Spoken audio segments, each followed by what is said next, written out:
sorry, I didn't see you there. I was just playing with my PSP.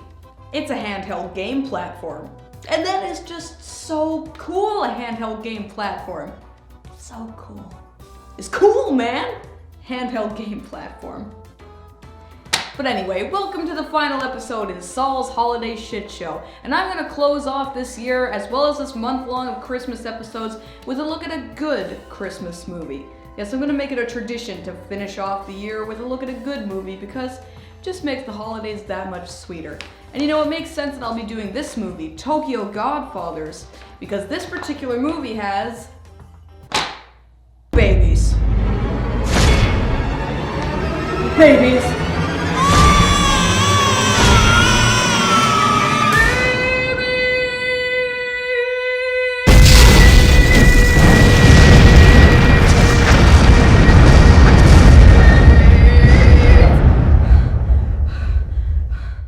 Yeah, as most of you know, I have a thing when it comes to babies, in that I hate them.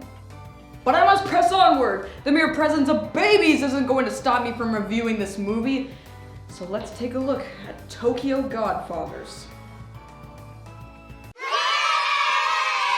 Tokyo Godfathers is an anime movie directed by Satoshi Kon, produced by Madhouse, and is loosely based off the 1913 novel Three Godfathers by Peter B. Kine. The film was distributed by Sony Pictures Entertainment Japan in 2003, which later went on to win Best Animation Film at the 58th Mainichi Film Awards. Okay, I think my room is sufficiently baby-proofed. Because I don't want any babies with shotguns coming in and killing me like last time, am I right?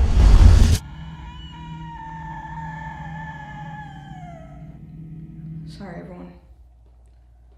Let's just ring in the holidays with a look at Tokyo Godfathers.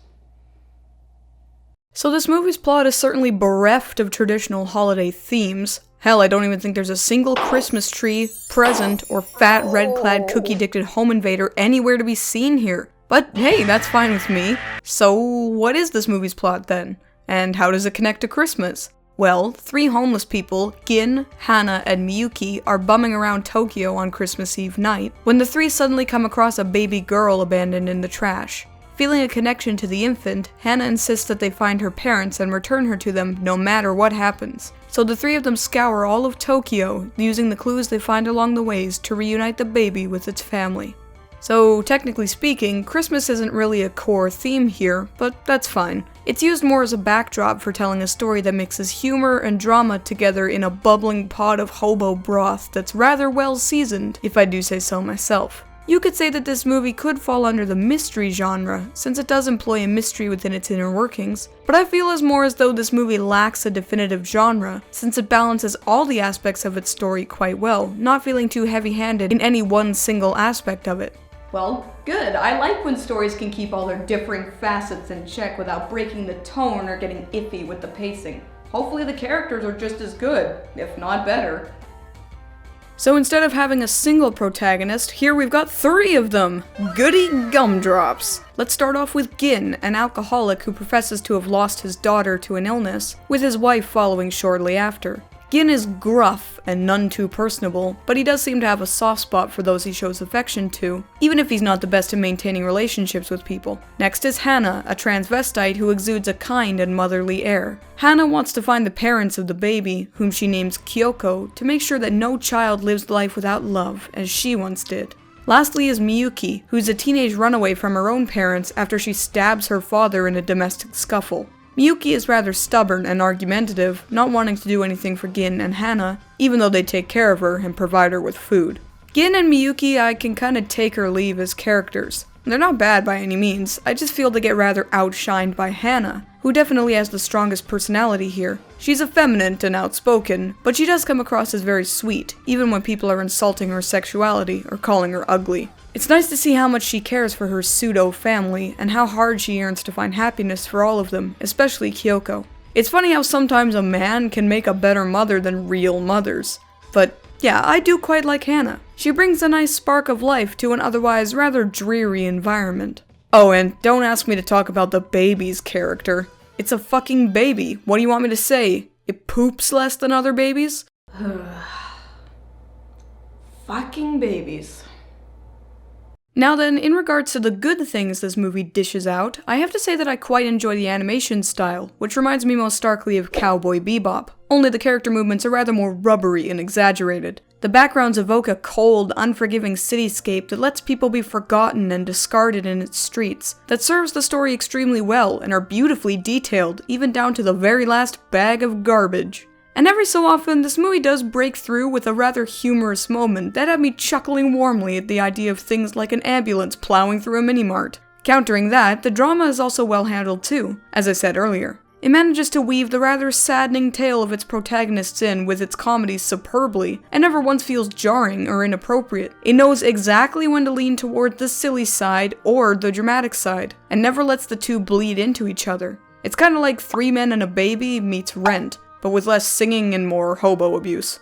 Lastly, let me just say that when I decided to review this movie, I dreaded knowing that there was a distinct possibility I was going to have to watch another exhausting story about misfits taking care of a baby, which is by far my most hated plot development out of everything I've ever seen. I hate it because every single goddamn time something does that story, it's always the same flippin' jokes. Every single time. The pooping, the puking, the crying, the obliviously getting into dangerous situations while the caretaker scrambles to make sure they don't get hurt whilst getting hurt themselves. The loss of sleep. Just, ugh. I despise this type of story.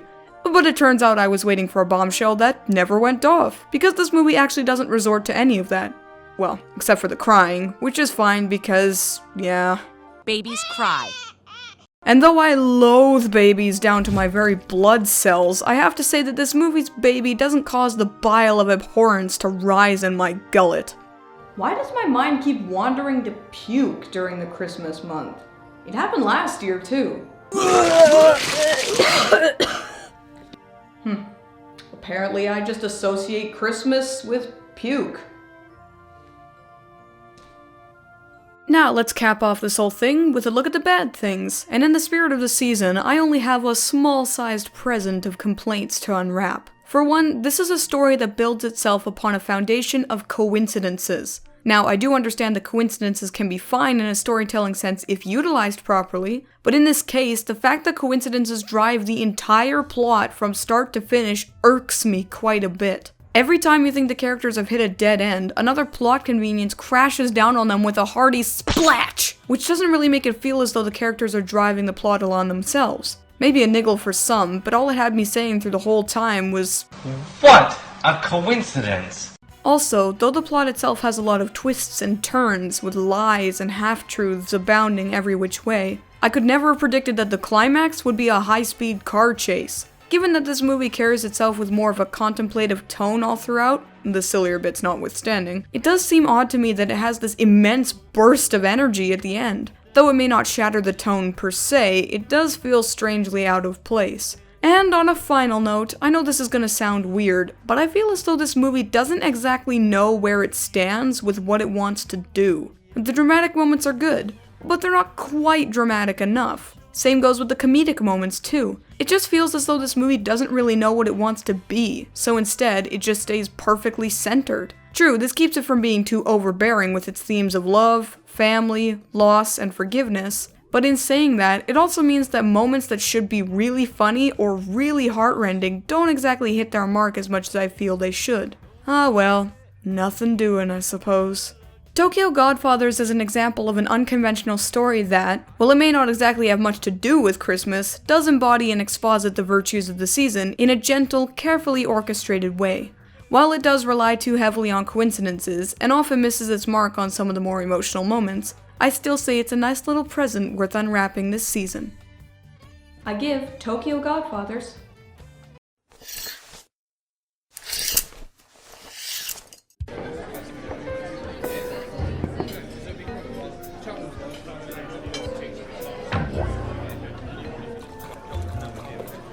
Three and a half eyes out of 5. So, Tokyo Godfathers. Is it watchable? Well, it does lack the color and brightness that you've come to expect from a lot of Christmas specials, I do have to say that it has its own unique style that does make it certainly watchable. Is it enjoyable? Well, it is, unless you hate the sound of crying babies like I do.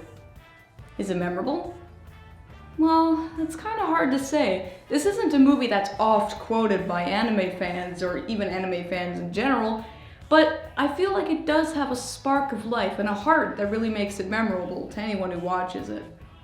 Speaking of that, thank you all for watching the final episode in Sol's Holiday Shit Show and the final episode of 2016. I really do want to thank you for watching me, and, you know, it's times that we need to celebrate these times, so I think that's what I'm gonna do.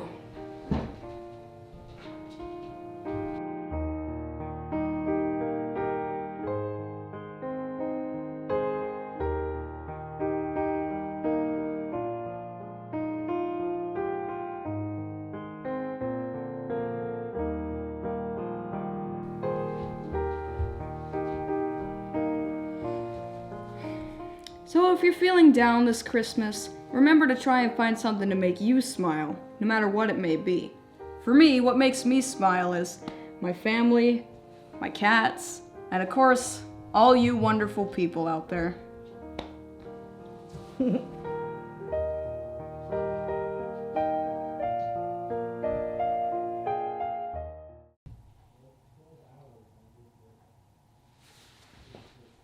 So you talked to my clone on the phone, didn't you?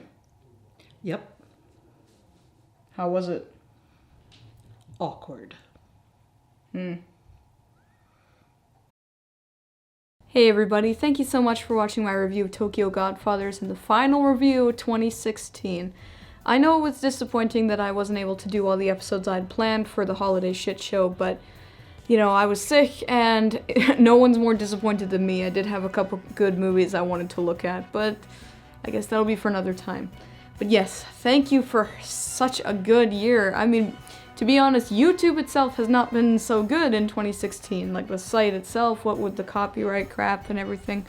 But the show has just been so amazing this year. Like, I found so much success and you guys are just all so awesome for watching and supporting and, you know, showing your love with the fan art and the concern when I was sick, and it's gone way beyond anything I could have ever imagined. It's just been amazing, all the support you guys have given me, and it's that support that allows me to do this well into the next year and hopefully the year beyond that and the year beyond that, because making you guys happy is what I love to do.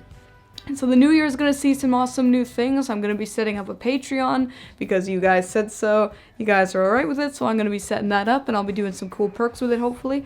I'm going to be doing another art contest as well. I want to make that an annual thing too, so you guys can show me your drawing chops because I always love seeing that. Hopefully I'll have some more collaborations next year and we'll see what happens. I just want to give a big thanks to a couple people. I want to give a big thanks to Black Critic Guy, as well as Phantom Strider, Fiction Addiction, and Channel Frederator for just being awesome all the time, for doing collaborations with me. Channel Frederator, I'm hoping to work with them again next year, as well as the other guys. You know, I'd love to work with them again too, but who knows. So yeah, those guys definitely deserve a thank you from me. And all you deserve a thank you too, every single one of you. I hope you enjoy next year's reviews. I am going on hiatus again for all of January. I'm going to be on hiatus for all of January for season break, just so I can recharge, watch new stuff for review, and get you some episodes that you all have been waiting for a long time. So thanks again, everybody. Have a happy holidays, or whatever. Even if you don't have happy holidays, just whatever. Smile and be happy. See you next year. Don't forget to like, share, and subscribe if you like this episode. And thanks again for watching, everybody.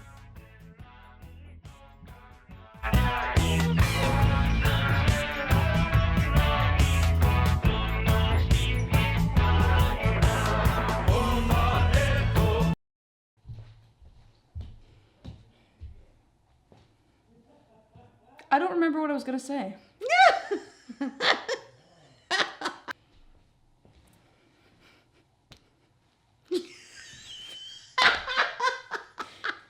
Why can't I remember this line?